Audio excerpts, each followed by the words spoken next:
All right, Alan Vaughan here, TagSGF.com, hanging out with Christian Kirk. He just got out of class, running on over here and doing a little sit-down interview. Christian, how you doing, man? Doing good. Dude, you're bigger. I'm showing off the arms, man. You're bigger than you were.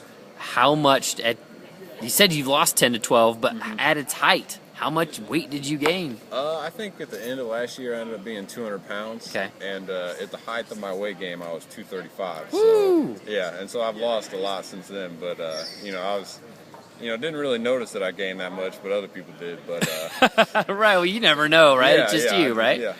Awesome. All right, so how did you do it?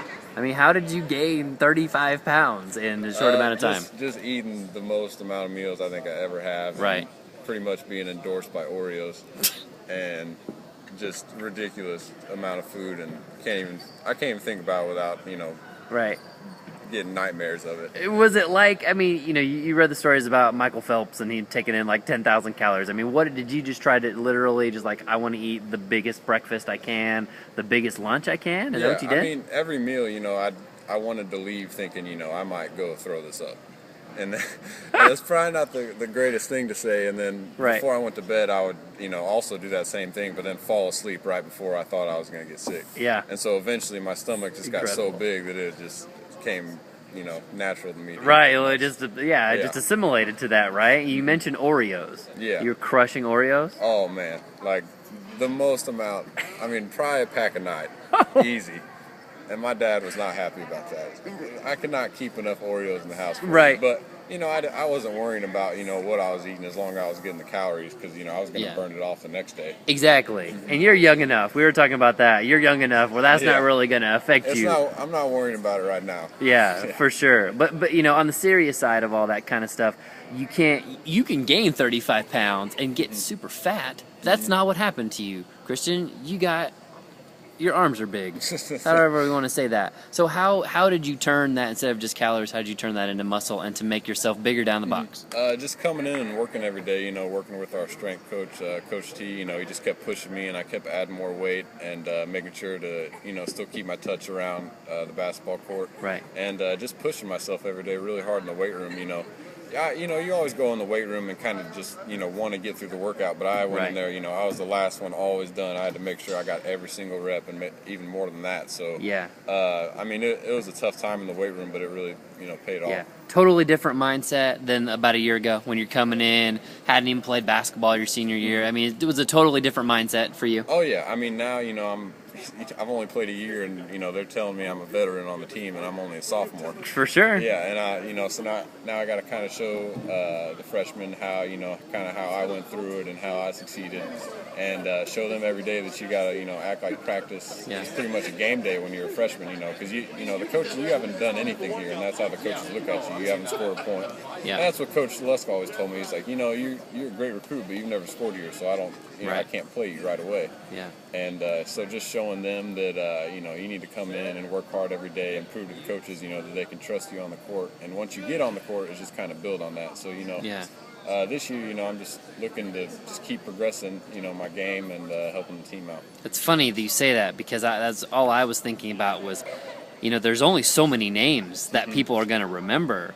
That Weems is gone, they'll remember Weems is gone, and then it's like, well, it's Downing and it's it's Shear, and there's not a whole lot of names that are back. So we do hold you in higher regard, even though you're just a sophomore. I know, yeah. People are always talking to me, like, oh, one of the team leaders this year. And I'm only a sophomore. I don't know how many guys come out, as a sophomore being talked as a veteran. I still have a long way to go. Yeah. As much as people think. I'm going to start teaching younger guys. I still have a lot. I'm not a senior yet. I got a long way to go. Does it feel weird? Yeah. Because I got to learn and I got to teach. Not really teach, but sure. Trying to show guys, hey, on this, make sure you don't go around that screen, because you're going to get hit or something like that. But it's kind of a double-edged sword right now. For sure. What do we make of those young guys? I mean, there's a ton of them. Oh, yeah, they're doing great. They've just took all the preseason work into stride, and it was, we had a super tough preseason this year. We've been running a lot, been weightlifting a lot, and they just took it in stride, and they're doing a great job. And the summer definitely helped them going over to Costa Rica and having practice.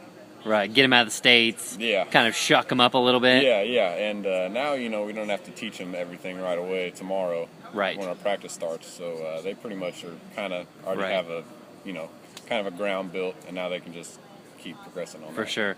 What does everyone that's watching this need to expect out of this team? Because I think a lot of people are like, well, we don't know, so they're probably not going to be very good. Yeah. What do you guys expect? Well, we don't really know how we're going to be either. We've played against middle school Costa Rica teams, but not against Missouri Valley Conference yet. For sure. And, we don't even know what to expect. But the one thing that we do know is, we're going to, out-hustle every team every night. We're going to outplay as hard as every team every night. Mm-hmm. And, that's kind of what we're going to hang our hat on is just, being more physical, being tougher, being more conditioned, Yeah.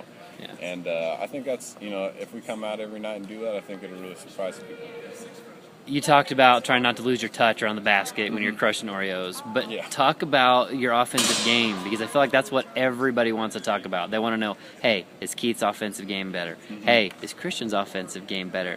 So how would you grade it out? Has it changed a whole lot since we saw you the last time on the court? I don't know if my game's really changed, but I just think that I've gotten better at certain things. I've got a better touch around the rim. I've got a better jump shot. I changed my form over the season. Okay, on your jumper? Yeah, so it's a little different now. Okay. A little bit better. And, we lost a lot of points last year. And so, everyone's going to just have to jump in and contribute. And we don't really know who's going to yet. We haven't started games yet, but, we'll eventually get it from somewhere. Right. I'm a jump shot dork, so can you explain it to me? Like, what changed? Are you jumping higher? Did you change where you're holding the ball, the release? What's different? I was holding the ball, I used to kind of palm it, right? Because I wouldn't say I have huge hands, but I got pretty big hands, so I would basically just palm the ball and then shoot it. So Coach Liss kind of came to me and told me to get my thumb off of it. Yeah. So now it's more natural, and it. It's got a more natural spin rather than sideways like it used to be. Right. Okay. All right. Let's go off the court for just a second. What do you do for fun when you're not crushing Oreos and eating a lot of food and playing basketball? As fun as that does sound, it is fun. Really, just hang out. Try and keep my mind off of basketball, because as much as I want to think about it all day, if I do, I think I might go crazy. For sure. But just keep thinking about how I'm going to progress, and just kind of hang with my friends, and go to the driving range every now and then. Really? Yeah. I would not call me a golfer, but I like to go to the driving range every now and then. And just crush? Yeah. Like, how long do you hit it? I mean, can you hit it straight? No. Okay. No. Okay. Left or right, but I like to think it goes pretty far. But I have no idea where it's going. Okay. All right. What about music? I pretty much listen to everything. The only thing that I'm not really into is country, but I listen to rap, hip hop, rock, classic rock, pretty much anything that I'm into at the time. I got different moods that I go through. Okay. Right on. Christian, thanks for the time, man. Good luck this season. Yep. Thank you.